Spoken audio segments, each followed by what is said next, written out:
41 પદમાં પ્રવેશ કરતા પ્રાય ઘણા વૈષ્ણવો જેમ યમનાષ્ટકના પાઠ કરે છે એમ 41 પદના પણ પાઠ કરે છે.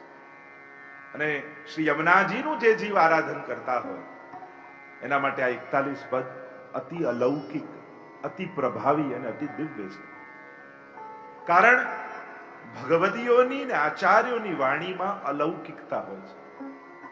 આધુનિક વ્યક્તિ ગમે તેટલા સુંદર શબ્દોના પ્રયોગ કરીને કલ્પના કરે, પણ તમારી કલ્પના બીજાની કલ્પના બનાવી શકે, પણ તમારો અનુભવ અને એની અભિવ્યક્તિ એ બીજાનો અનુભવ બનાવી શકે.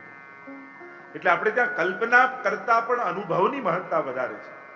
એટલે પ્રાય હું એવી આશા રાખું કે ઘણા બહેનો અને ભાઈઓ એના પાઠ કરતા હશે 41 પદ, અને નહીં કરતા હોય તો આ 3 દિવસ પછી બધા શરૂ કરી દેશે. આપણી પાસે તો બધા ઉપાયો છે, પણ દરેકના ઘરે અમુક પુસ્તકો, અમુક ગ્રંથો તો બિરાજવા જ જોઈએ.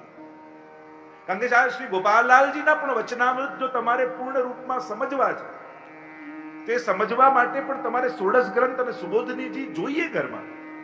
એના વગર તમે પૂરા, કારણ કે મહાપુરુષોની વાણી તો લાઘવમાં હોય, સંક્ષિપ્તમાં હોય, સૂત્રાત્મક હોય. વિસ્તાર કરીને તો વૈષ્ણવે સમજવાનું. ગુરુની નાની વાત પણ વૈષ્ણવ માટે બહુ મોટી હોય છે. અને નાની વાતમાં પણ, અરે ગુરુના તો હસવામાં પણ ઉપદેશ છે. એટલે ગોકુલનાથજીના હાસ્ય વચનામૃતો છે આપણે ત્યાં. એટલા માટે ગોપાલલાલજીના વચનામૃત સમજવા માટે 16 ગ્રંથ ઘરમાં બિરાજવું જ જોઈએ. કારણ કે જેમાંથી શ્રી ગોપાલલાલજી આપણને ઉપદેશો, યમનાષ્ટક, વિવેક ધૈર્યાશ્રય આદિના જે ઉપદેશો છે, જે 16 ગ્રંથમાંથી આપ આજ્ઞા કરે છે, એમાં આપ વાંચો તો આપને પૂરો ઉપદેશ ખ્યાલ આવે. એ જ રીતે વારે ઘડીએ અનેક વચનામૃતોમાં સુબોધનીજીમાંથી આપે આજ્ઞા કરી છે. શ્રીમદ ભાગવતજી ઉપર મહાપ્રભુજીની ટીકા છે, શ્રી સુબોધિનીજી. તો એ સમજવા માટે એ વાંચન કરવું પડે. એટલે અમુક ગ્રંથો વૈષ્ણવના ઘરની શોભા છે, બિરાજવા છે. વચનામૃત તો હોવા જ જોઈએ ગોપાલલાલજી, એની સાથે સાથે 16 ગ્રંથ પણ ઘરે વસાવજો. શ્રીમદ ભાગવતજી અને ગીતાજી પણ વસાવજો. કારણ કે વચનામૃતોમાં એમના પણ વારે ઘડીએ ઉલ્લેખ આવે છે. ગીતાજીના શ્લોકો છે, ભાગવતજીના શ્લોકો છે. એ શ્લોકોને સમજવા માટે એ મૂળ ગ્રંથ જોવો પડે, ત્યારે આપના વચનામૃતોને પૂરો ન્યાય આપી શકાય. તો આ 41 પદ અતિ દિવ્ય છે. સંસ્કૃતમાં કદાચ આપણને ખ્યાલ ના આવે તો આપણે ત્યાં વ્રજભાષામાં ભગવદી હોય. કારણ કે સંસ્કૃત એ આચાર્યોની ભાષા છે અને વ્રજભાષા એ ઠાકોરજીની ભાષા છે, વ્રજભક્તોની ભાષા છે. અને આ વ્રજભાષા પ્રભુને અતિ પ્રિય છે. એટલે આપણે ત્યાં જેટલા પદો ગવાયા ભગવદીઓ દ્વારા એ વ્રજભાષામાં ગવાયા. આપના વચનામૃતો પણ આપણે જોઈએ તો વ્રજભાષાદીમાં આપણને મળે છે. એટલે પુષ્ટિ માર્ગમાં જેને અગ્રસર થવું છે, આ પ્રભુના માર્ગમાં જેને આગળ જવું છે, એને થોડી વ્રજભાષા પણ આવડવી જોઈએ. અને મને તો ઘણી વાર એમ થાય કે ભાષા વ્રજભાષા હોય અને ગળ્યું કાઠિયાવાડી હોય, આ બંનેનું કોમ્બિનેશન કેવું સુંદર રંગ આપે આપણને. ઘણી વાર એટલે જ સૌરાષ્ટ્રના વૈષ્ણવના મુખેથી જયારે કીર્તનો ગવાતા હોય ને, ત્યારે એની કંઈક રોનક જુદી જ હોય. કારણ કે ગળું કાઠિયાવાડી, ભાષા વ્રજની, આ બંનેનું મિશ્રણ થાય તો એની મધુરતા ખૂબ વધી જતી હોય. 41 પદમાં પહેલા પદનો પ્રારંભ થયો પિય શબ્દ. કારણ કે 41 પદ બને તો કાલે પણ સાથે જેને ન આવડતા હોય તો પુસ્તિકા લઈને આવજો. અને 41 પદની પુસ્તિકા બધા પાસે હોવી જોઈએ. કારણ કે આ પદના પાઠ કરવા જોઈએ, જમનાજીના ગુણગાન કરવા છે, તો આ બધા માધ્યમ છે. અને હંમેશા ભક્તિનું માધ્યમ ઉત્તમ રાખવું, અલૌકિક રાખવું. ક્યારે પણ તમારા આધ્યાત્મિક પથના માધ્યમો લૌકિક અને નશ્વર અને સંક્ષિપ્ત યા તુચ્છ નહીં રાખવા, ઉત્તમ પસંદગી કરવી. જ્યારે માધ્યમ ઉત્તમ હશે તો જ સર્વોત્તમને પ્રાપ્ત કરી શકાશે. કારણ કે હીન માધ્યમ પણ થઈ શકે. આવું ન કરીએ તોય ચાલે, પ્રભુ તો ભાવના ભૂખ્યા, અને આમ ન કરીએ તોય ચાલશે, આમ નહીં કરીએ તોય ચાલશે. આપણે આપણી જાણકારીનો ઉપયોગ બે બહુ ખોટી વસ્તુ માટે કરે. જો જ્ઞાનના આપણે ઉપયોગ ઓછા કરીએ છીએ ને દુરુપયોગ વધારે કરીએ છીએ. જ્ઞાનનો હંમેશા જ્ઞાનનો દુરુપયોગ જ આપણે કરીએ છીએ, ક્યારે સદુપયોગ નથી કરતા. તમે બધું જ સેવાક્રમને ને બધાને જાણતા હો. કોઈ વૈષ્ણવના ઘરે તમે ગયા અને સેવા ચાલી રહી છે, તમે જુઓ તો એને જે સાથ પહેલા દેખાય કે જે ભૂલો કરતો હોય એ પહેલા દેખાય. અરે જારી અહીંયા થોડી રખાય, જારી તો આમ રખાય. આ મુગટની સાથે તો કુંડળ આવે, કર્ણફૂલ થોડી આવે. જેટલી ભૂલો હોય દેખાઈ જાય કે નહીં? તો આ જ્ઞાનનો દુરુપયોગ નથી? શું જ્ઞાન બીજાના દોષો જોવા માટે પ્રાપ્ત કર્યું હતું? દોષ દર્શન માટે જ્ઞાન છે. અને બીજું જ્ઞાનનો ઉપયોગ બીજો શું કરીએ? છૂટ લેવામાં. જ્યારે ન થાય એવું હોય ને તો આ જાણકાર વૈષ્ણવ છે એને પૂછીશું, એટલે જાણકારીનો લાભ શું લેવા જઈએ? આવું ન કરવું તો ચાલે ને? મારે આ દિવસે લગ્નમાં જવું છે, બહુ ઉતાવળ છે, એક સાથે ભોગ ધરી દઉં તો ચાલે ને? એટલે કરવું હોય આપણે અને બોલાવીએ એના મોઢે. એટલે જ્ઞાનીનો ઉપયોગ સત્સંગ કરવા માટે નહીં, છૂટ લેવા માટે, કે આ નહીં કરવું તો ચાલશે ને. એટલે કરવું હોય આપણે ને એના મોઢે બોલાવીને આપણી વાતને પાકી કરી. જ્ઞાનનો આવો દુરુપયોગ ન કરે. જ્ઞાન ક્યારે પણ કોઈના દોષ દર્શન માટે નથી. હા, એ સ્વયંના દોષના દર્શન કરાવી શકે, પણ એ ગુણના ગ્રહણ માટે. આટલું ભણ્યા પછી પણ લોકોના એના થકી દોષ જ જોવા, એના કરતા તો અભણ રહેવું સારું. કારણ કે આવું જ્ઞાન જેવી દવાનું આવું રિએક્શન, કે દોષ દ્રષ્ટિ થઈ જાય આપણી. અને પ્રાય બહુ સહજ છે. જ્ઞાનનો સૌથી મોટી સાઇડ ઇફેક્ટ એ હોય છે કે દોષ દર્શન કરતા આપણે થઈ ગયા, ગુણ ગ્રહણ કરતા નથી થતા. એટલે ધ્યાન રાખો. આપણે તો મૂળ ચર્ચા પર આવીએ. પિય શબ્દથી પિય સંગ રંગ ભરી કરી કલોલે. શ્રી યમુનાજીના દર્શન શ્રી હરિરાય મહાપ્રભુજી યમુનાજીના ઘાટ પર ઉભા છે, ઠાડા છે, અને યમુનાજીના પ્રવાહમાં કેવા દર્શન હરિરાયજીને થઈ રહ્યા છે. આ બધા વર્ણનો નથી, આ બધી અભિવ્યક્તિઓ છે, અનુભવ. કેવા દર્શન થયા? પિય સંગ. યમુનાજી ક્યારે એકલા નથી હોતા, સદાય સાથે. એટલે જ તમે રાધાજીના વિપ્રયોગની વાત સાંભળશો, ગોપીઓના વિયોગની વાત, એમણે વિપ્રયોગ ગાયા, ગોપી ગીત ગાયા, વિરહના પદ ગાયા, પણ ક્યારે પણ યમુનાજીના મુખે વિપ્રયોગના વચનો ક્યાંય નહીં સંભળાય. તમે કોઈ ગ્રંથમાં, કોઈ કીર્તનમાં કે યમુનાજી આવો વિપ્રયોગ કર્યો, યમુનાજીને આવો વિયોગ થયો. કારણ કે યમુનાજીમાં બે ગુણ છે, સદા સૌભાગ્યવતી છે અને સદા સંયોગવતી છે. અખંડ સૌભાગ્ય છે અને અખંડ સંયોગ પણ છે. ઘણાને અખંડ સૌભાગ્ય હોઈ શકે પણ અખંડ સંયોગ 24 કલાક જોડે ના હોય.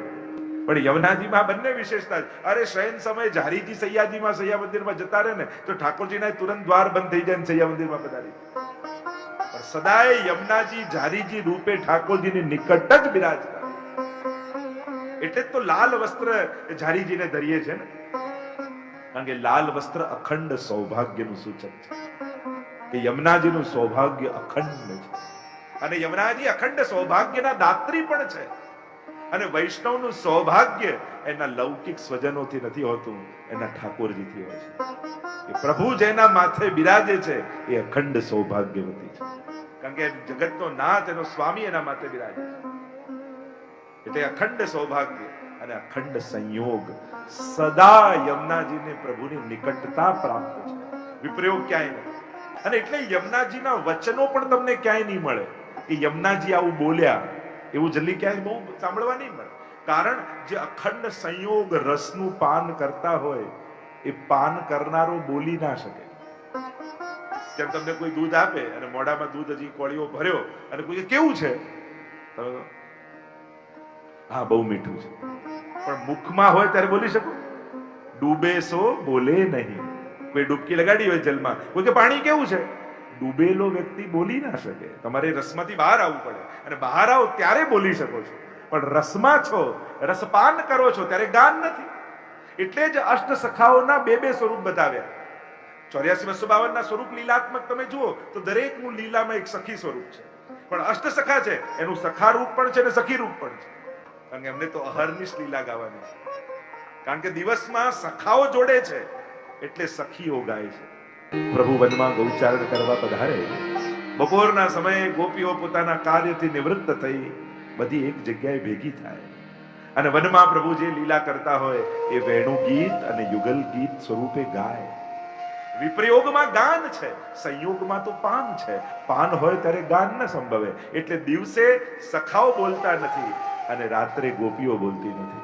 અને અષ્ટસખાને તો બંને લીલા ગાવી છે, દિવસની ને રાત્રિની. અને એટલા માટે રાત્રિની લીલા સખા રૂપે ગાય છે, કારણ ત્યારે ગોપીઓને પાન છે, સખાઓને વિપ્રયોગ છે, અને દિવસમાં ગોપીઓ રૂપે ગાય છે અને સખાઓને સંયોગ છે. એટલા માટે પાન હોય ત્યાં ગાન. યમુનાજી એટલે જ ગાતા નથી, કારણ સતત પાન કરે છે, સતત પાન છે. સ્વરૂપામૃતનું અખંડ પાન યમુનાજી કરી રહ્યા છે. પિય સંગ એટલે એમને સંગ પ્રાપ્ત છે. કોનું? પિયનું, પતિનું નહીં. પિય સંગ રંગ ભરી કરી કલોલે, પતિ સંગે નથી. હવે સામેથી પતિ પત્ની આવી રહ્યા છે કે પ્રિયા પ્રિયતમ આવી રહ્યા છે, એ ખબર કેમ પડે? તો કે પુરુષ આગળ આગળ ચાલતો હોય ને પત્ની પાછળ પાછળ, સ્ત્રી પાછળ પાછળ હોય તો સમજી લેવું આ પતિ પત્ની છે.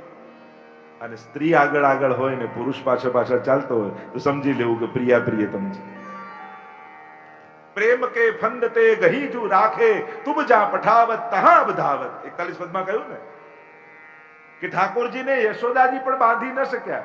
જેટલું દોરડું લાવે તો 2 આંગળ નાનું પડે, જેટલું દોરડું લાવે 2 આંગળ નાનું પડે, બાંધી ન શક્યા. પણ પ્રેમ કે ફંદ તે ગહીજુ રાખે, યમુનાજીએ પોતાના પ્રેમના ફંદથી ઠાકોરજીને પકડી રાખ્યા છે. અને કેવું છે? તુમ જ્યાં પઠાવત તાહમ ધાવત. અને યમુનાજી જ્યાં કે ને પ્રભુ આજે આ જીવ પર કૃપા કરવાનું, જાને ત્યાં જાઓ, એટલે ઠાકોરજી દોડતા ત્યાં જાય.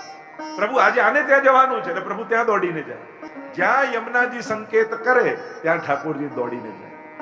એવા ઠાકોરજી યમુનાજીને વશ થઈ ગયા. અને વશ છે એટલા માટે યમુનાજી જેના પર કૃપા કરવાની આજ્ઞા કરે, ઠાકોરજી નિશ્ચિત એના પર કૃપા કરે છે. કારણ કે આ પુષ્ટિ ભક્તિની વિશેષતા એ છે, આ કૃષ્ણ ભક્તિની વિશેષતા એ છે કે અહીંયા સીધી પ્રભુની ભક્તિ નથી હોતી. અહીંયા પ્રભુના લીલા પરિકર ભક્તોની પહેલા કૃપા પ્રાપ્ત થાય અને પછી ઠાકોરજીની કૃપા પ્રાપ્ત. એટલે પહેલા પ્રભુની જે લીલાના પરિકર છે એ લીલા પરિકરની કૃપા પહેલા થાય અને પછી પ્રભુની કૃપાના અધિકારી જીવ થાય. એટલે જ આપણે ત્યાં મહાપ્રભુજી રૂપ સ્વામીજીની કૃપા, ગિરિરાજજી રૂપ ભગવતીની કૃપા, યમુનાજી રૂપ સખીની કૃપા, આ ત્રણેય તત્વોની કૃપા થાય ત્યારે ઠાકોરજીની કૃપાના અધિકારી આપણે. એટલે આ ત્રણેય કૃપાના પ્રબળ માધ્યમ બતાવ્યા છે આપણે ત્યાં. શ્રી ગિરિરાજ બાબાને પણ ભગવત કૃપાના માધ્યમ કયા છે, હરિદાસ વર્ય કયા છે. જરૂરી નથી કે ગિરિરાજજી પાસે કંઈ માંગવા જ જઈએ. ઘણી વાર લોકોને એમ થાય ગિરિરાજજી પાસે જવું એટલે કંઈ ને કંઈ માંગવાનું છે. માનતા કરવા માટે ગિરિરાજજી નથી, ભજન કરવા માટે, સંગ કરવા માટે ગિરિરાજજી છે. અંતાય બદ્રીર્બલા હરિદાસ વર્યો યદ રામ કૃષ્ણ ચરણ સ્પર્શ પ્રમોદ માનમ તનોતિ સહગો ગણયો સ્તયોર્યત પાની સૂયવ સકંદર કંદ મૂલૈહી. વેણુ ગીતમાં ગોપીઓ કહે છે કે હરિદાસ વર્ય એટલે કે ગિરિરાજ બાવા જેવો બીજો કોઈ ભગવદીય નથી. જો ભગવદીય સંગ ઉપર કેટલો ભાર ગોપાલાલજી આપે છે, પણ આ જગતમાં તમને કોઈ ભગવદી ન દેખાતો હોય તો ગિરિરાજજીનો સંગ કરજો. ગિરિરાજજી એ માંગવાની જગ્યા નથી, ગિરિરાજજીમાં તો સર્વસ્વ આપવાની જગ્યા છે. સ્વયં શ્રી મહાપ્રભુજીને પણ ગોવર્ધન સ્થિતિ ઉત્સાહ એવું નામ કહ્યું છે. તરેટીમાં રહેવું ગમે છે.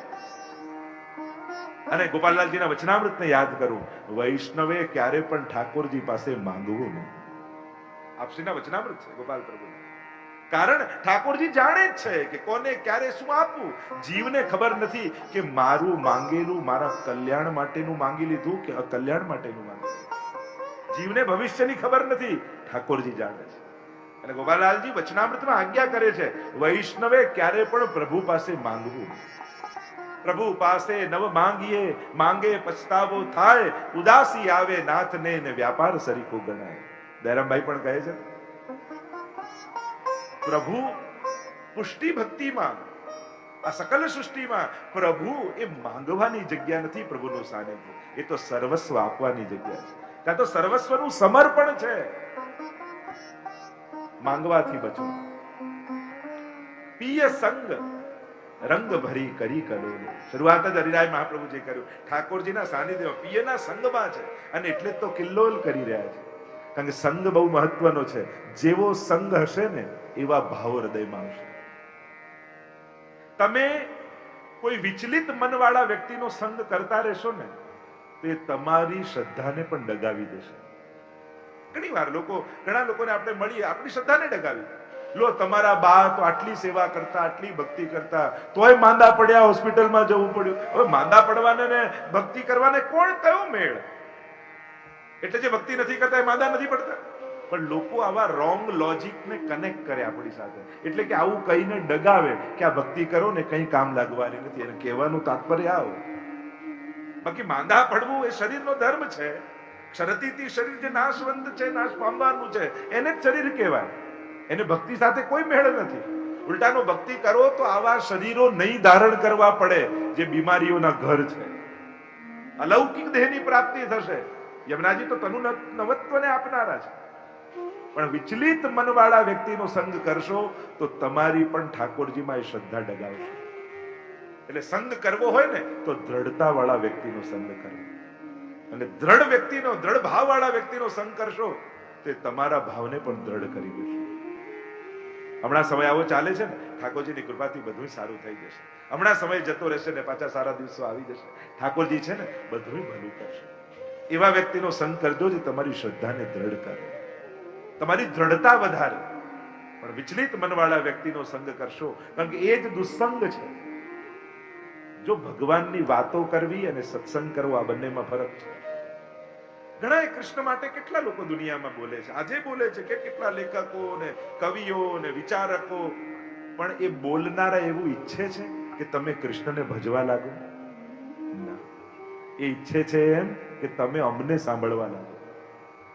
કૃષ્ણ માટેની વાતો એ સત્સંગ નથી. એટલે કૃષ્ણના નામનું બોર્ડ, યમુનાજીનું નામ, ગોપાલલાલજીનું નામ સાંભળીને દોડવા ન લાગતા, કારણ કે ઈચ્છતા નથી કે આપણે એમને ભજીએ. એમની ઈચ્છા એ છે કે તમે સાંભળો. સત્સંગ એ કૃષ્ણની વાતો નથી. બે ભગવદીઓ ભેગા મળીને કૃષ્ણની ચર્ચા કરે ને, સત્સંગ એને કહેવાય. વાતો એ સત્સંગ નથી ભગવાન વિશેની. ભગવદી, ભગવત ભાવ વાળા બે જણા ભેગા મળી અને પ્રભુની લીલાઓના અવગાહન કરે, સત્સંગ તો એ છે જેનાથી ભગવત ભાવની વૃદ્ધિ થાય. આપણે ભગવાન વિશેની ઇન્ફોર્મેશન નથી જોઈતી, આપણને તો પ્રભુ માટેનો ભાવ જોઈએ. સત્સંગ એને કહેવાય જેનાથી પ્રભુ માટે ભાવ વધે. પિય સંગ, પિયના સંગમાં છે યમુનાજી. ત્રણ શબ્દો આપણે ત્યાં મહત્વના છે: સંગ, પ્રસંગ અને ઉત્સંગ. સંગ શબ્દ બહુ મહત્વનો છે. સંગ સર્વાત્મના ત્યાજ્યમ તચ્ચે તક્તુમ ન શક્યતે સદભી સકર્તવ્ય સંગ સંગસ્ય ભેષજમ. મહાપ્રભુજી પંચશ્લોકી નામના ગ્રંથમાં આજ્ઞા કરે છે કે સંગ સર્વથા ત્યાજ્ય છે, સંગ નહીં કરો. તો કહ્યું કે હવે અમે તો સંસારમાં રહીએ છીએ, સંગ વગર રહી શકતા નથી, શું કરવું? તો કે સંગ વગર ન રહી શકો તો ભગવદીઓનો સંગ કરજો. સંસારીઓનો સંગ તમને સંસારમાં ખેંચી જશે. કોઈ એક એવા ભગવદીનો સંગ જરૂર રાખો કે જેની સાથે રોજ ફોન કરી અને જય ગોપાલ બોલી શકાય, જય શ્રી કૃષ્ણ બોલી શકાય. ભગવદીઓના મુખેથી નીકળેલું ભગવદ નામ પણ આપણા સર્વ કલ્મશોને ધોઈ નાખે છે. અને એમાં પણ તમે હવેલીએ જાઓ, કથામાં આવો, સત્સંગમાં આવો, જેટલા સામે મળે એને ભગવત સ્મરણ જરૂર કરો. આ એક નિયમ જ રાખો. ગમે તેટલો તમારો સાંસારિક દુશ્મન કેમ ના હોય, પણ હવેલીએ મળ્યો છે, હવેલીએ તમારી દુશ્મનાવટ નથી લાવવાની, ત્યાં તો તમારી વૈષ્ણવતાને લઈને આવવાની છે. એટલે એ સમયે બધા જ લૌકિક ક્લેશોને ભૂલી સામે આવ્યો છે. મારું એક સૃષ્ટિ તરીકેનું, એક વૈષ્ણવ તરીકેનું, ગોપાલજીના સેવક તરીકેનું મારો કર્તવ્ય છે. એનામાં એના સ્વભાવને નથી જોવાનું, એના દુર્ગુણોને નથી જોવાના, એના ગળામાં પડેલી કંઠીને મારે જોઈ એને ભગવત સ્મરણ કરવાનું છે. નાના નાના ફેરફારો કરી નાખશો ને તોય અનેક સદગુણો આપણી અંદર જાગવા લાગશે. સદગુણોની પ્રાપ્તિ માટે કોઈ બહુ જ મોટું તપ કરવાની જરૂર નથી. રોજ બરોજના જીવનમાં નાના નાના ફેરફારો કરવાની જરૂર છે. એક નિયમ લો આજે. તમારો ગમે તેટલો એની જોડેનું મન દુઃખ હોય, પણ હવેલીમાં મળશે તો એને ભગવત સ્મરણ કરીશ, આ નિયમ લઈ લો. સત્સંગમાં મળશે તો એને ભગવત સ્મરણ કરીશ, જય ગોપાલ કરીશ. કારણ કે એની અંદર જો ગોપાલલાલજીનો જય થઈ જશે ને તો દુર્ગુણો આપમેળે જતા રહેશે. તો એની સાથે જય ગોપાલ કરવું એટલે આના હૃદયમાં ગોપાલલાલનો જય થાય અને બાકી બધા દુર્ગુણો હારી જાય. આ એની કલ્યાણ. તમે જેનું હિત ઈચ્છતા હો, તમે જેનું ભલું ઈચ્છતા હો, એને રોજ ભગવત સ્મરણ કરો. તમે જેના સૌભાગ્યને ઈચ્છતા હો, તમારા બાળકોનું કલ્યાણ થાય, તમારા પરિવારનું કલ્યાણ થાય, જો ઈચ્છતા હો તો એક નિયમ: સવારે ઉઠ્યા પછી ઘરમાં બધાએ એકબીજાને જય ગોપાલ કરવા.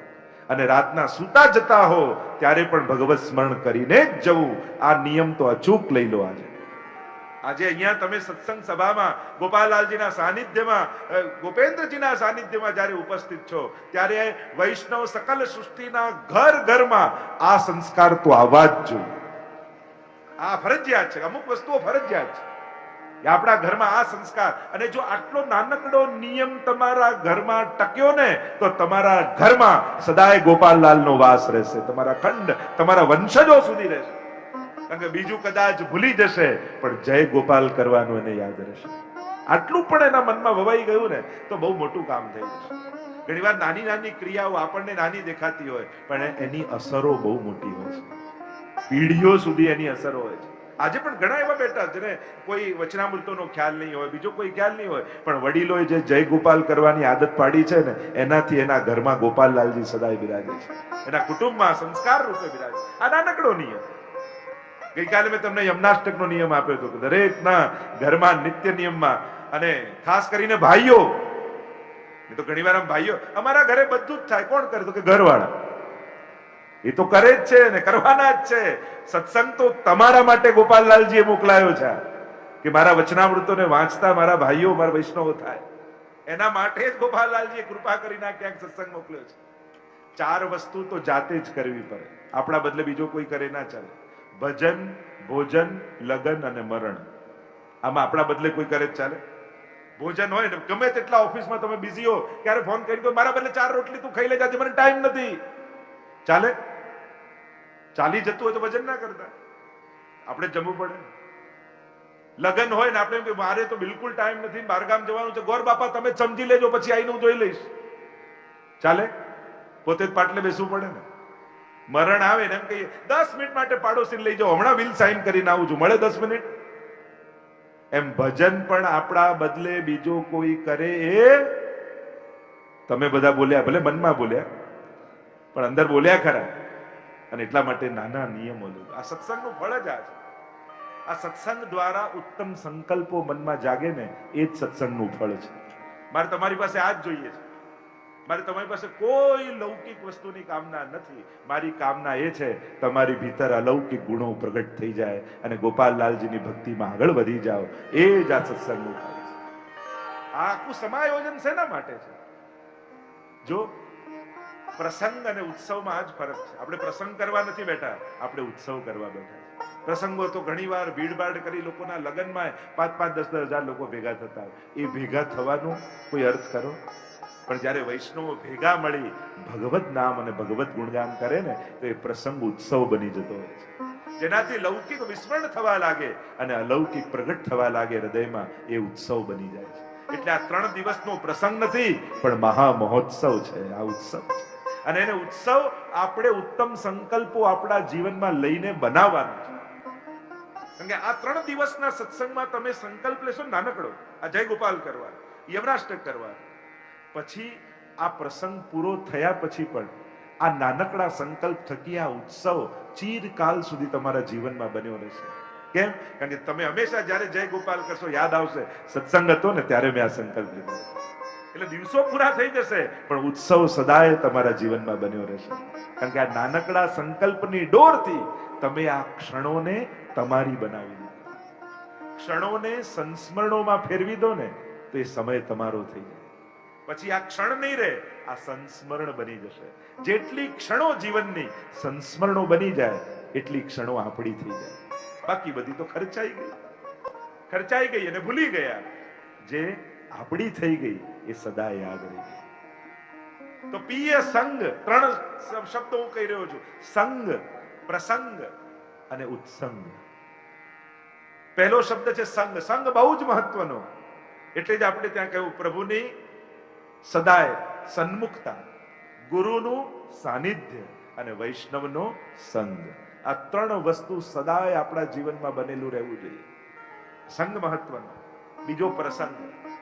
પ્રસંગ કોને કહેવાય? જો આપણા વાર્તા સાહિત્યમાં પણ 44 વિશ્વમાં જુઓ, જ્યારે જ્યારે મહાપ્રભુજી વૈષ્ણવને મળે ને ત્યારે એમાં પ્રસંગ 1.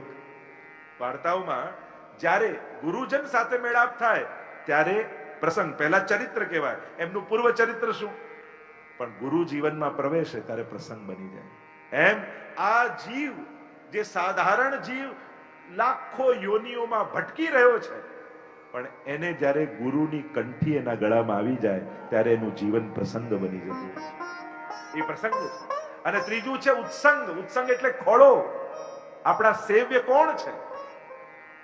પુષ્ટિ ભક્તિમાં સેવ્ય કોણ? યશોદોત્સંગ લાલિત. યશોદાજીની ગોદમાં ઉત્સંગમાં ખેલનારા પ્રભુ, એ આપણા સેવ્ય છે. એટલે ત્રીજો શબ્દ છે ઉત્સંગ. વૈષ્ણવનો ખોળો ખાલી ન રહેવો જોઈએ. તો વૈષ્ણવનો લૌકિકમાં ખોળો ભરે એ તો જુદી વાત છે, પણ સાચા અર્થમાં વૈષ્ણવનો ખોળો ત્યારે ભરાય જ્યારે ઠાકોરજી ગોદમાં આવીને બિરાજી જાય. પ્રભુ જ્યારે ગોદમાં આવીને બિરાજે ત્યારે સાચા અર્થમાં ધન્ય યશોદા ભાગ્ય તિહારે જીન એસો સુત જાયો હો. જ્યારે તમારી ગોદ યશોદાની ગોદ બને ને ત્યારે તમારો સાચા અર્થમાં ખોળો ભરાતો હોય છે. આપણે ત્યાં તો વાર્તા અંબા ક્ષત્રાણી આદિના પ્રસંગો આવે છે કે મારા સાચા બાલક તો મારા બાલકૃષ્ણલાલ છે. કેવા કેવા સુંદર પ્રસંગો આપણે ત્યાં છે. આ ત્રણ શબ્દો પિય સંગ રંગ ભરી. યમુનાજી કેવા છે? પિયની સંગ છે. યમુનાજી એકલા નથી, હંમેશા યુગલ સ્વરૂપની મહત્તા આપણે ત્યાં છે. પિયના સંગમાં છે. કેવા છે? રંગ ભરી. અને જેવો સંગ હોય એવો રંગ ભરાય. આપણે ત્યાં અનેકવિધ પ્રકારથી રંગ લાગવાની વાત છે. એટલે આપણે કહેવાય કે ભગવદીઓનો રંગ લાગવો જોઈએ. કારણ ભગવદીઓનો રંગ એ કાચા રંગના કપડા જેવો હોય છે. કોઈ કાચા રંગનું કપડું જેમાંથી રંગ છૂટતો હોય, એની જોડે બીજું કોઈ કપડું અડાડો તો અહીંયાથી રંગ છૂટે, પણ જેના કપડા પર ચડે ત્યાં પાકો થઈ જાય. ત્યાં ગમે તેટલું ઘસી ઘસીને કાઢો ત્યાંથી નીકળે નહીં. આ ભગવદીઓનો રંગ પણ એવો છે. તુજ સંગે કોઈ વૈષ્ણવ થાય તો તું વૈષ્ણવ સાચો, અને તારા સંગનો રંગ ન લાગે ત્યાં લગી તું કાચો. દયારામભાઈ તો કહે છે કે આપણી વૈષ્ણવતા પોતાની ભીતર એવી હોવી જોઈએ. વૈષ્ણવતાનો પ્રચાર પોસ્ટરો લગાવવાથી નહીં થાય, વૈષ્ણવતા જીવવાથી વૈષ્ણવતાનો પ્રચાર થશે. જ્યારે વૈષ્ણવી જીવન એવું જીવશો કે લોકો તમને આનંદમાં જોશે, ત્યારે એમ થશે કે ચારે બાજુ દુઃખ વ્યાપેલું છે, સંસારમાં ક્લેશ છે, છતાંય આવો આનંદમાં કેમ છે? અને ત્યારે તમે કહેશો કે હું ગોપાલલાલજીના શરણે છું, ત્યારે એમ થશે કે મારે પણ ગોપાલલાલના શરણે જવું છે. વૈષ્ણવતાના પ્રચારો પોસ્ટરો લગાવવાથી નથી થતા, પોતે વૈષ્ણવી જીવન જીવવાથી થાય છે. વૈષ્ણવતાનું પોસ્ટર તમે પોતે છો, તમારું જીવન છે. અને જ્યારે જીભથી કહેવા કરતા જીવનથી કોઈ વાત કહીએ ને તો એની અસર બહુ ઊંડી હોય છે. અને જીભથી કહીએ તો કાન સુધી પહોંચે, જીવનથી કોઈ વાત કહો ને તો એના જીવન સુધી પહોંચી જાય છે. રંગ ભરી. યમુનાજી કેવા છે? રંગ ભર્યા. પ્રભુના પ્રેમના રંગમાં વિજાયેલા. રંગ ભર્યાનો એક અર્થ એમ કર્યો, ઠાકોરજી ભગવાન કોને કહેવાય? જે ષટગુણ સંપન્ન હોય. તો જે 6 ગુણ પ્રભુમાં છે એ જ 6 ગુણ મહાપ્રભુમાં છે, અને એ જ 6 ગુણ શ્રી યમુનાજીમાં પણ છે. આ જ રંગથી ભરેલા છે યમુનાજી.